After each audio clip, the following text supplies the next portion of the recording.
अमा रुगासिनो दं आंहा नै अमा Hello everyone, welcome back to my channel. आंनि गोदान भिडिअ नोंथांमोनखौ फिन खनसेबाव गोसो गोरबोजों बरायहरनानै लाहरबाय। आसा खालामो दिनै माने भिडिअखौ जोबजासिम नायलांगोन होननानै थ'दो बिदिब्ला भिडिअखौ स्टार्ट खालामसै। थ' दिनैनि भिडिअआ जाहैबाय आं अमा बेदरजों मुलाजों रुनाय जानो नागिरदों आरोना। थ' बेखौनो नोंथांमोनजोंबो आं एसे शेयार खालामनो सानबाय। अननानै नायलांदो।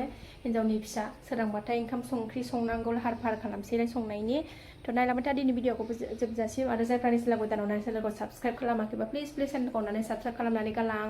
दसेबाबो टाइम होनानै नाय आरोना आंनि भिडिअखौ। फिसाजो सासेया नै आयनायाव नायनानै देलायगासिनो, सासेया उन्दुदों।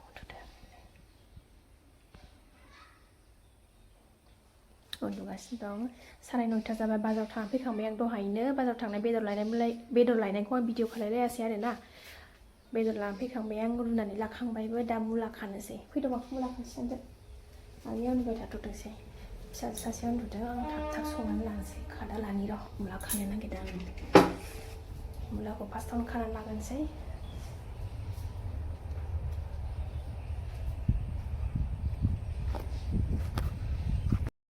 नै मुलाया खानानै लानोसै आङो। न'निनो टेस्टि मुला रुनानै जानोसै दिनै अमाजों बयल खालामनानै। पर्क बयल होख्लायनोसै, जाखावनोसै गन्थं गोदोलायनाय। खाखांबाय नै, सुगोरनानै लानोसै।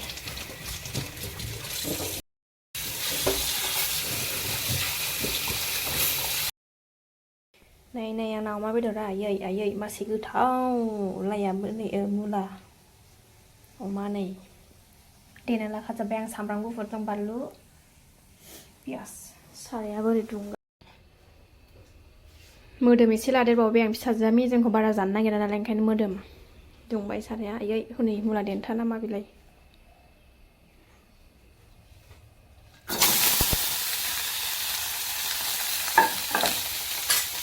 टेस्टि यामी पर्क बयल खालामनानै जानोसै।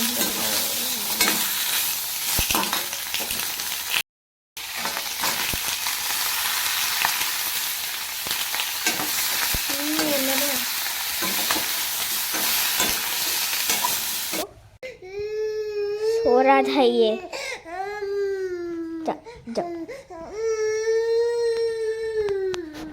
ये देखो उठ गया। जल्दी सोता है जल्दी। क्या कर रही है? खाना बना रही है बेटा। क्या सब्जी? ये देखो पोर्क बॉयल। वाओ। मेरी मम्मी मेरी छोटी बहन को लेके खाना बनाया। घूम के तैयार हो रहा है।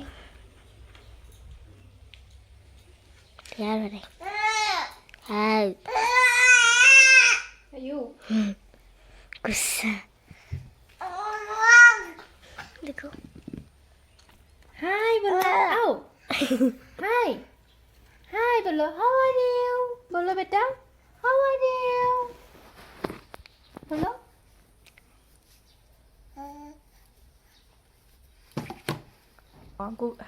आंनि साबस्क्राइबारा बर'ल' नङा नालाय, गुबुन हारिबो दं। जिहेतु आंनि हासबेन्डआ डिफेन्सआव मावो नालाय, बिनि लोगोफोरबो साबस्क्राइबार दङ नालाय। ओमफ्राय सोरबा बिदिनो असिनाखि गुबुन हारिनिबो साबस्क्राइबारफोर दङ नालाय, ओंखायनो बिसोर बर'खौथ' बुजिया नालाय। आंखौ माने हिन्दीनि ब्लग्स लाबोबाय थानो थिनदों आरोना। ओंखायनो आङो दिनै गेजेर हिन्दीबो सोखावनाय जाबाय आरो। मेरी हस्बैंड BSF में है, अभी फिलहाल वो पोस्टिंग राजस्थान में है। दीदी आप हस्बैंड के साथ क्वार्टर में रहते हैं क्या? नहीं बहन, मैं घर पे रहती हूँ 2 बेटिया रानी को लेकर। ये है मेरी बेटिया रानी और एक हाय। तो मेरे को सब्सक्राइबर ने बोला था दीदी आप कहाँ से है, तो मैं असम कोकराझार से हूँ। ये है आप लोगों का आंसर। मेरे वीडियो अच्छी लगी तो प्लीज़ आप लोग देखते रहना, सपोर्ट करते रहना मेरे को। मैं अभी पोर्क बना रही हूँ। हो गया देखो मेरा पोर्क। गोदौबायहाय नै आंना अमाया। मुलाखौ हरनोसै एबार मुलाखौ। दहायनो माने रुनायावबो बिराद गोबाव रुखादों आरोना आङो पर्क बयल वाव टेस्टी टेस्टी याम्मी याम्मी वाव नै मुलाखौबो हरखाबाय आङो मोनसिगोनानो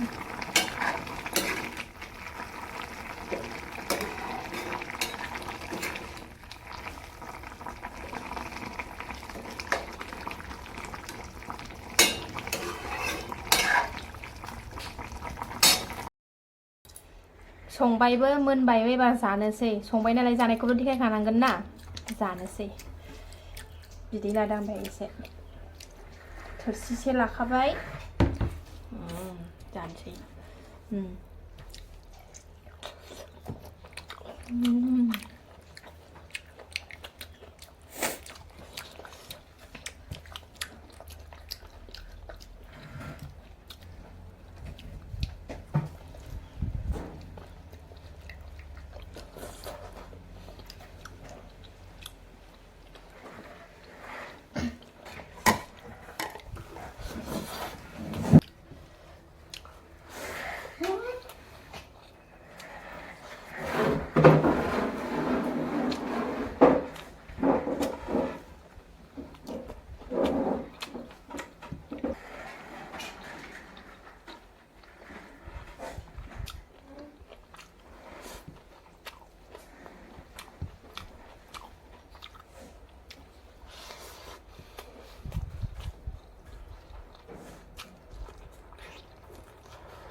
मुला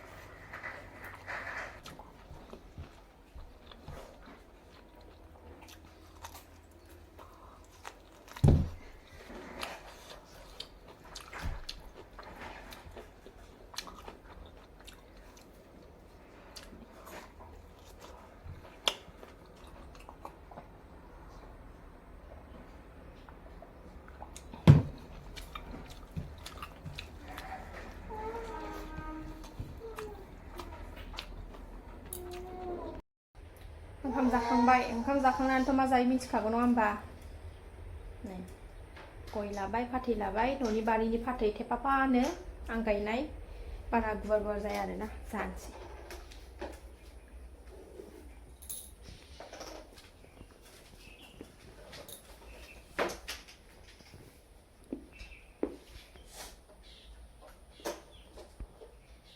मा जादों मामिया बिमा जानायखौसो नायगासिनो दं दिनै भिडिअखौ माबायदि मोनखो मोजां मोनदोंबा खनसे लाइक हर कमेन्ट हरदो दिनै भिडिअआ एसेनोसै नेक्स्ट भिडिअ थाबनो लोगो मोनफिनगोन बाय बाय